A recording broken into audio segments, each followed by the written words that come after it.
Good morning, greetings, and welcome. The sun is shining, and the magpie is casting. Coming at you guys today with a live 1 versus 1 battle, featuring spawning in the south. It's going to be the returning player, IIPLIICaptainSPrice, who's going to be playing as Soviet Union. And spawning in the north, it's going to be the OKW West forces of Disturb1ng, or Disturbing, who is likewise a returning channel. So welcome back to these two channels. To these two players, indeed. The map here is going to be, damn it, I always forget this map. Stursdorf? Best intro ever, Magpie. Best intro ever. Whatever. So anyway, it's a fairly asymmetrical map. Of course, you've got the 2 victory points on the right, very built up on the right. Only 1 victory point on the left, and it's a lot more open, sort of farmyards and fields and so on the left. So, yeah, we'll have to see if Captain Price is going to bring something crazy to the table. His Soviet builds tend to be kind of nuts, and yeah, he's going sniper first, so we can pretty much chalk this one down to being a Price build, let's say, because I don't see anybody else building sniper first with their Soviets, and he'll probably be snipers second and third. If I know Price, he might go for another unit, but he likes to get up to 3-4 squads of snipers with the Soviets and see what he can make happen. Schwerverbach Schlepper going to come on out to the right flank here. Squad of Volksgrenadiers going to bump into these engineers. The Schlepper just probably being used for scouting information. He may want to deploy that into a battalion HQ somewhere on the right. Seems like a good choice. Or he may drive it back to base and do something different. Squad of penal troops, actually, a penal battalion, going to be following up these snipers. So getting at least 1 proper frontline infantry unit before going into any more snipers is Price, and you've got to say that seems prudent. These are engineers going to be pushed around a little bit by the Schwerverbach Schlepper, but probably not a lot going to happen there. It's been a while, of course. Back in the olden days, when Overcommand were fairly fresh, the Schwerverbach Schlepper was actually pretty dangerous as a weapon. You could run over a lot of enemies, you could disrupt their units and, you know, crush a lot of their stuff and break all of the buildings on the map with the heavy truck. Things have changed since then. It's a lot more fragile. It doesn't crush people in buildings so easily. Pardon me, just having a sip there on my jasmine tea. Yeah, you know, Disturbing here, just using it to gain some scouting information, and he's going to fall the truck back now. But Price is actually chasing for damage, and the truck is down to about a quarter of its health now.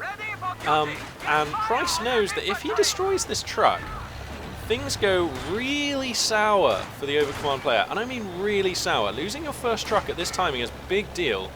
So Price is going to keep chasing. Uh-oh. I mean, he's not going to get this, is he? I mean, there's a fight going on the left flank, but this is actually more important right now. It takes like 2 more rifle hits for this to go down. The base defenses are beginning to hammer these engineers. Goodness me, Price has given this truck a run for its money. If he'd have picked that up, that would have been horrendous for the Overcommand player. Like, absolutely horrendous. Anyway. Let's see, so this fight on the left flank, seemingly some Storm Pioneers were displaced. They fell back to base, just 1 man left on them, so a reasonably hefty reinforced cost to be paid there by Disturbing. The Snipers managing to claim 3 of those Storm Pioneers, so indeed all of the ones that were killed. Yeah, Price handily taking the left of the map, however, Disturbing pretty much in control of the right. Probably would like to get a unit just to quickly capture this victory point at some point, if he can. The build order for Disturbing, he's gone 3 of Volks, so standard stuff there. And seemingly going to deploy his battle group at HQ in the main base. Now, of course, I'm not a fan of this, but it is the safest play, and if safety is what you're after, then I guess this is what you're going to do. I still think if you're going to build a truck in your base around this timing, you'd be better off going for the Mechanized Regiment HQ, getting fuel conversion and looking to get a early Puma or Flak half-track, or indeed just, you know, an early another truck with the extra fuel. But, you know, it's not for everybody, and I'm not always right. I know, shocking, hard to believe. Yep. So it seems like Disturbing going to choose to throw down the battalion HQ in his base. Price is consolidating the left flank, moving out and capping all of the points. We've got a brief skirmish here. We've got 2 squads of Volksgrenadiers, kind of scissor attacking or pincer attacking these engineers. They're going to get pretty wounded, and there's the fallback right there. So they're going to have to get out. Hardly surprising, really, when you consider the force balance in that particular skirmish. Looks like Price is sending the scout snipers across to the left. They're going to find the Storm Pioneers again, which is pretty much what these guys are just designed to pick off. There we go, they love it. They're just so very good at doing this, and it vets them up so quickly. And look, the Storm Pioneers are like, oh, we're going to chase, and then, yeah, it's not going to happen. So let's see if they get another Storm Pioneer. Nope. Oh, yes, they do. Wow. Goodness me.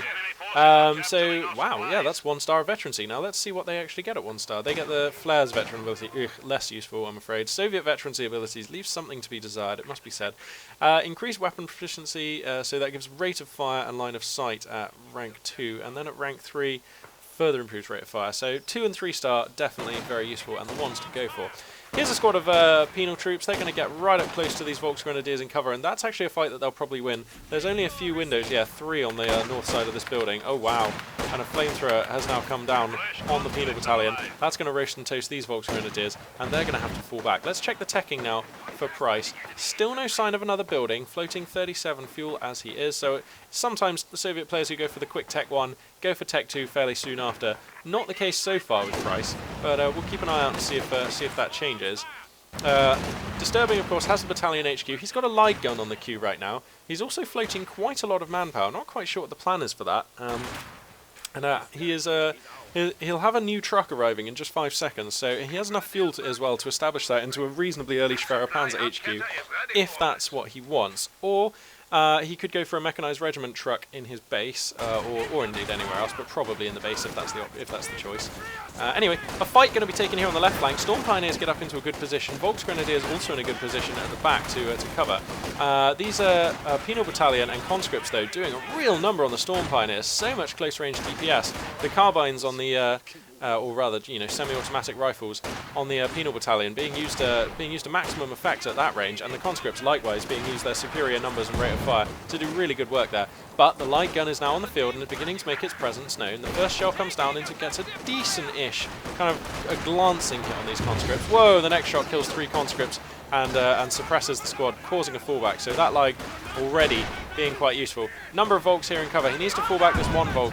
Price is cunning enough that he might try and focus that squad, but seemingly he's going to go for damage on the Schwerer Max Schlepper. Another fight going on down here to the south. We've got some Jaeger Light Infantry. That means Disturbing's chosen his commander and he's gone with the Scavenge Doctrine. These Jaeger Lights are getting pretty hampered though, and they're going to have to fall back. Yep, there's the fallback. And Price also making significant gains on the right flank. Seemingly there's no Axis presence left over here anymore. So we've got a couple of squads of Soviet units just sweeping up the right flank at the moment, chewing up all the ground. And things beginning to look a little bit dire for Disturbing, despite his efficiency with the light, and some of these fights going reasonably well for him. I don't know about taking these fights at this range, because conscripts will chew up Volksgrenadiers at that range. Whoa, light gun gets another good hit though, doing good damage to the conscript squad there. Storm Pioneer is going to force the fallback on these Penal Battalion, taking heavy losses and damage as they do so, but nevertheless triumphing. Schwerer HQ is the tech of choice, and deployed in a very safe / bad, depending on how you look at it, position from Disturbing. Now, against a player of Captain Price's ability, I don't mind putting the Schwerer HQ here. It is quite an expensive building, 80 fuel, and if anything went wrong there, or even if later on, Price is the kind of player who'd get a couple of Zis guns or get a mortar squad, or he'd get the appropriate counters and start working that building down if it was out in the field. And if you don't want to have to worry about defending it, then you can just put it back here. Light gun still hooting rounds out. Barrage being used right now, 4 kills on the light gun, and seemingly it's barraging here for little effect, so that'll probably change soon. Just going to get the decap on this point, and then I imagine he's going to fall back these Volksgrenadiers. Yeah, he will. That'll save the squad. Those snipers, of course. I think it's safe to say at this point, snipers, something of a specialty for Captain Price. He uses them pretty much every game I see of him, and he pretty much always does well with them. I mean, how many kills? 14 kills, nearly 2-star veterancy against Overcommand with this scout sniper squad at the 9-minute mark. Pretty ferocious stuff. I really would like to see Captain Price play Brits, which I've never seen. I'm not even sure if he has them, but I would love to see it. Anyway, Conscript's going to get into a building that is actually in range of the Schwerer HQ, yeah, and that's going to force them to relocate fairly rapidly. The light gun now aiming over to the right flank. Remember, of course, since the patch in October, the light gun now must be manually turned to face enemies, or rather, you have to set its arc manually. So if you want it to be efficient. Storm Pioneer is going to force the engineers back on the right flank. I'll check back on that in a second. Seems like we've got a mixed bag of combat going on here on the left flank. Penal Battalion roasting and toasting some Jaeger Lights, and those Jaegers are going to have to fall out of there.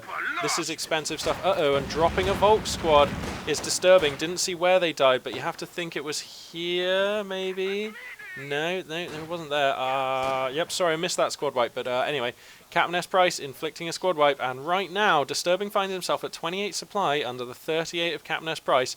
And if you look at the top left and look at the top right, you can see there are a lot more units for the Soviet player, and an Su-76 now, the choice of tech for CaptainSPrice. That, of course, means that he's established his support armor camp. Or is it his? Yeah, his support armor camp now is now deployed in his base. Or is it the Tanker V Battalion Command? It is the Tanker V Battalion Command. My bad. Confusingly named, since you don't actually get your main battle tank, the T-34, there anymore. But anyway. Light rounds in conjunction with a squad of Volks going to force back the Soviet units on the right flank. That's going to give Disturbing a little bit of space to work with. He's going to start capturing some points and moving out with the Volks there. The Light turns its attention back to the left flank, and actually I really like the positioning from here, because he can set it so that, as you see, this line of the arc is always going to be down the middle, and then the other line is either going to be like here, which gives you a really nice wedge on the left side of the battle, or if you set the arc over here, it covers the right-hand side of the battlefield really nicely with the arc like this. So this is actually a really nice position, and it's pretty cool. There's just something like geometrically nice about the shape of this wedge that you can have it facing there or there. Anyway, let's see now. So Su-76 has arrived, the assault gun making its presence, well, not immediately known, but it will shortly. And here comes a nice blob of Axis forces. Let's see if we see a barrage come down from the assault gun. It's going to reverse for now. Price does know about this, of course, because he just saw them taking his point. Penal Legion going to engage. There's one Panzerschreck on a squad of Volks, and that is it for anti-tank right now for Disturbing. That could be a problem as we move forward now. Barrage mode comes down. Oh, he chooses. Oh, this is a fantastic concentration. Disturbing needs to move his infantry, and he does. Here comes the Shrek into a good position. Price forced to cancel the barrage and move away. Of course, the barrage wasn't going to achieve anything. The targets had moved, so cancelling the barrage, a small cost there.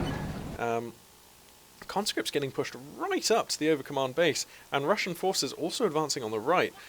Price is just being like prolific right now. I mean, this is kind of dangerous times right now for Disturbing, who finds himself at like 10 fuel income under 36, 18 munitions under 58, and behind on score. He's at 377 under the 447 of Price. So, you know, 110 tickets back. Wait, no, that's a total maths fail. We'll just ignore that for a second. The light gun's going to start hitting on the right. Obersoldaten coming out from the Schwerer Panzer HQ. So the heavy truck now beginning to show some tech, so beginning to be worth it. Basically, in my opinion, if you build a truck and then don't build any units from it, you know, you're not really getting your full money's worth out of that truck necessarily. So yeah, anyway, good to get something out of the Schwerer Panzer HQ. These Storm Pioneers taking a bit of a risk here. They're at 2-star, they're down at 2 men, but very low on health. Whoa, that conscript got like hit in the chest by a Panzerschreck. That's like unlucky. Yeah, he gets blown up, and that's going to force those conscripts back. So a small window of opportunity here. Oh wow, falling back these Volks. I was going to say possibly it would have been cool just to grab this point with the Volks, but that was never going to happen actually when you take into account the fact that these Soviet units were coming out there. So wow, Obersoldaten going to force a fallback from these conscripts. They've got 4 kills, half a level of veterancy. Of course, Obersoldaten at the moment fairly weak as a unit. I mean, they're a 4-man unit. They cost 400 manpower. They're not very good. You need to buy them a 60 munition machine gun for them to even begin feeling like anything, you know, out of the ordinary. And until they get to 2-star veterancy, they're really just okay. Once they hit 2-star veterancy, yeah, then they start being quite the utility, but you've got to get them there, and we'll see if Disturbing is going to have the time to do that, because right now he's kind of under the gun, so we'll have to see. The Su-76 playing it very passive, a mortar squad coming out for Price, so it's nice to see that the experienced player, Captain Price, does rate the Soviet mortar squad enough to build one when the circumstances are right, and I myself still rate the Soviet mortar squad. I think it's very good. Light gun casting out some barrages. Sadly, the penal squad were moved out of the target area, so no damage going to be forthcoming onto the Soviet units. Good fan out of Axis units here. Seemingly, if you look at the minimap, Disturbing focusing all his power onto the right flank, and you've got to think, if you're going to focus all of your power onto one flank or the other, you've got to pick the right, seeing as how that's where the 2 victory points are. Obersoldaten going to get into a good spot. Volksgrenadiers likewise in a good spot, but a squad of Engineers manages to get round into the building behind. 2 squads of Conscripts going to move up, and that's going to displace the Volks. Of course, they don't want to take that fight at close range, not against Conscripts. Here comes some Penal Battalion, and they're going to look to start roasting and toasting. The first mortar shell comes in and lands, and that's going to force these Volks out of there. They're on 4 men, but less than a quarter of their health, so they have to get out and play it safe.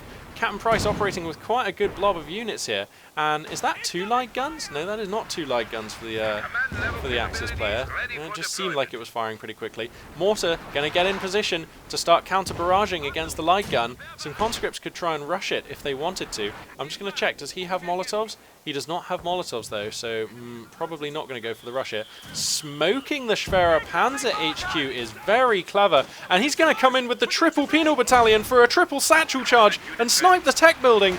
Price, you legend! What is this? I mean, that is definitely the plan. 1, 2, and the triple satchel charge. There it is. Mass fallback required. Boom, boom, and boom! And that is how you deal with an overcommand Schwerer Panzer HQ that was, in inverted commas, safely positioned.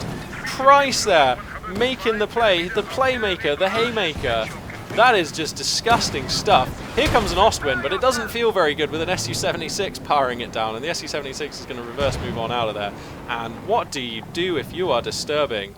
You just spent your fuel on an Ostwind when you thought you still had a Schwerer Panzer HQ, and now you don't, so I don't know if that changes the equation or anything. All I do know is that he's running on 1 Panzerschreck and a Rakettenwerfer, and his opponent is getting more vehicles, and this doesn't feel like enough AT, but we'll see if it's going to suffice. Disturbing, definitely in a bad position, but you know what? He does have a fuel point, he does have a munition point, he does have 2 victory points right now. He is catching up on the scoreboard, so, you know, definitely not out by a long shot. And Overcommand are one of those teams which they can actually get by with very little map control. They can actually just kind of make things work. So anyway, Su-76 is going to get a barrage off on the light gun. That's going to fall back. 1 star, 9 kills on the Axis artillery piece there. As I just take a sip on my tea.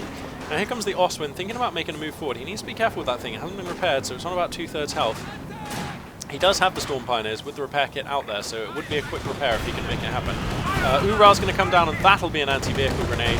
That is easily in range. Oh no. Yep, no, it is in range. There we go. And this is probably going to enable the Su-76 and the T-70 maybe to get something done. Rakettenwerfer in a good position though. That may allow a Panzerschreck. Oh, no Panzerschreck shot forthcoming there. So unfortunately the reload just not fast enough on the anti-tank weapon on the Volksgrenadiers. This T-70 very wounded, but is going to make it out. And the Schreck Volks trying to stalk, but they're getting picked down by conscripts. There's snipers here. He needs to fall this squad back now, actually. The sniper's going to be good for another shot. Price is maneuvering forward to make that shot happen, and here it comes, and he's going to get the squad wipe. That means that the anti-tank now for Disturbing is just 1 Rakettenwerfer, an overextension with the Volks there. I mean, there's no other word for it. That was an overextension, punished to the max by Captain Price, just displaying calm and savvy plays, making the most of his opponent's misplays, and making the best of his opportunities where they present themselves. Now the light gun getting an insta-pin 1-hit shot there on this squad as I pour myself another cup of tea from this pot that I have here. Just bear with me 1 second. There we go. So, yeah, Captain Price finding himself in a pretty fantastic position as we move into pretty much, well, I don't know. It feels like it's been a low econ game, like when both factions feel like they're only just in the early mid, but it's definitely not the early mid. If you look at the timer and if you look at the resources that Captain Price has available to him, has there been any further teching? Nope, just happy on tier 1, tier 3 for the Soviet player. And wow, the light gun gets taken out. Don't know what got that one. I believe it was a mortar. Yeah, the Soviet mortar was firing, yeah, so that's what did it. Obersoldaten and Jaeger Light's going to come out, and that's going to force Price's forces back on the left.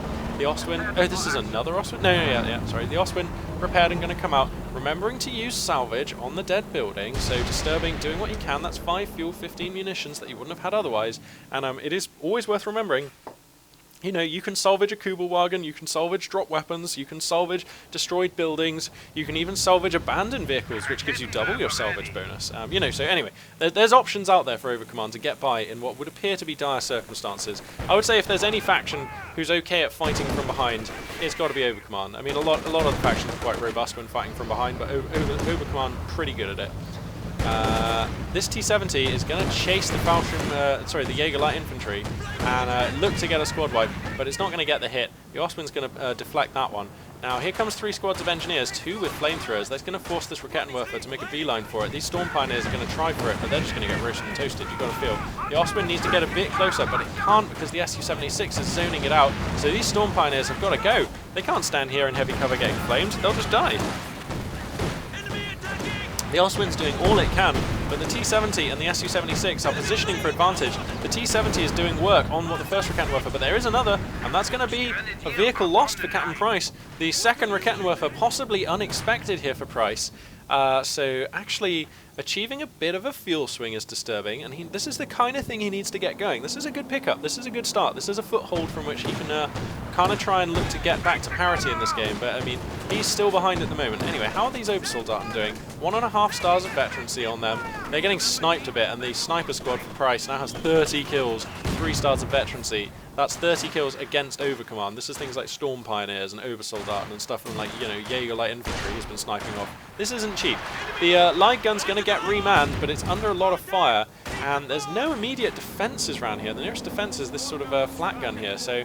And you don't want to push with the Ostwind. The Su-76 is still in a good position. In fact, you know what? Price could just go for a barrage, like here, if he's feeling super gutsy. It would mean moving the Su-76 to here, but he has the line of sight from the sniper squad. And this is a siege line now. The snipers are going to start shooting the base defences, and that's just the thing that they can do. Overcommand base defences can be sniped. One effective hit will destroy an Overcommand base defence, because of course, look, there's just 2 men manning it, so if you snipe one, the other one just runs away. So yeah, Overcommand pretty much have the worst base defences in the game. Not only can they be sniped in one hit and generally killed in a small amount of fire, but your opponent can then garrison them to add insult to injury and you know, have a pretty powerful gun in range of your base, which is a lot better than having a pretty powerful gun which is very fragile to defend your base. Anyway, so these infantry going to move forward. These conscripts probably going to have to fall back. The snipers doing their best to bleed the advance, and they take out 2 of the Jaeger Light Infantry. These conscripts just being annoying right now. There we go, there's the fallback. Up to 3 stars on those conscripts too. Meanwhile, on the right-hand side of the map, I mean, look, this is a siege line if ever I saw one. There were just penal squads here waiting, and it looks like they're going to come across and take advantage. They're probably going to either try and come around here or come through here, and that's going to be a pretty grisly situation for the Axis forces. Here they come. Keep an eye out for those on the mini-map. Conscripts here going to be trying to take on the Obersoldaten and the Jaeger Light Infantry. The Obersoldaten are now 2-star, and they're ranking up pretty quickly. If they get to 4-star, then they could be a real resource, because at 4-star they start actually suppressing. And you know what, if Disturb1ng can save up for it, I wouldn't hate going for a second squad of Obersoldaten. Yeah, it makes him a bit weak to armoured units, but, you know, I still think that's fine. Actually, Captain Price has like 270 fuel. Does he have an IS-2 commander? He could just pull out an IS-2 right now. Oh, he doesn't have the manpower, but he very nearly does. Captain Price could just pull out an IS-2, and I think that would be very difficult for the Overcommand player to deal with, to put it lightly.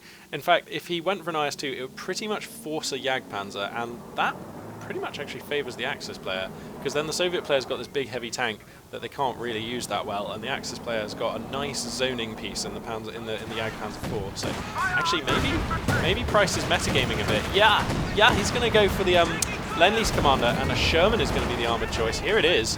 So the mighty Sherman tank is here, and that is going to easily be able to force back this Ostwind. It'll probably easily be enough to go for a dive here, I would have thought. There's just no anti-tank for Price, so the Ostwind is forfeit. The Sherman may get scratched by the base defences, but it may also not. Getting an unlucky miss there. The Kettenwerfer turns, but it's actually too late, and I'm going to keep the camera on this. Yep, there goes the Ostwind, and Price totally justified in taking this dive. If he's feeling super cocky, he can take the Schwerwehrmacht Schlepper as well. The Rakettenwerfer gets a hit on the Sherman, so it is going to get some damage on it, but it gets the Schwerwehrmacht Schlepper, and the Sherman's going to escape as well. So things looking pretty gross right now for Disturb1ng, looking pretty grim. Look at the top left, look at the top right. That is quite the intimidating army for the Soviets, although only ahead by like, you know, 17 supply or so. But that's pretty scary to think about coming back from. And yeah, Disturb1ng deciding to call it a good one there. Price bringing the power with Soviet forces, showing that the old team can still get it done, and still one of the more capable teams in the game for sure. And it's difficult really to put your finger on any one thing that Disturb1ng did wrong there. Captain Price again just displaying his calling card of being incredibly efficient in all of his fights. And starting right from the first minutes of the game, this sniper squad was the first unit he produced, and was able to pick off 3 Storm Pioneers in like the opening scuffle of the game. And that's a reasonably big deal when you're looking to try and buy your early infantry squads. Having to reinforce 3 Storm Pioneers is quite expensive, and that just kind of puts your opponent on the back foot. And from there, Price just continued to be efficient with all of his units, including this sniper squad. And when you're that efficient, you know, you find yourself with this many squads against this many squads, and you know, the maneuver where he came in and sniped the Schwerer Panzer HQ, which was even in a reasonably safe position. I mean, clearly he's done that before. That was a premeditated. He had the 3 penal squads. That's how many it takes. 3 satchel charges is how many it takes. He had the smoke from the mortar. He knew what he needed to do. Like I say, it's a playmaker, it's a haymaker, and he made it happen. He landed it, that's for sure. So, Price using the Soviet pieces here to fantastic effect and achieving another victory. So, anyway, I'll see if I can cast any more games from him off the live games lobby. But for now, this is Magpie 842 signing out.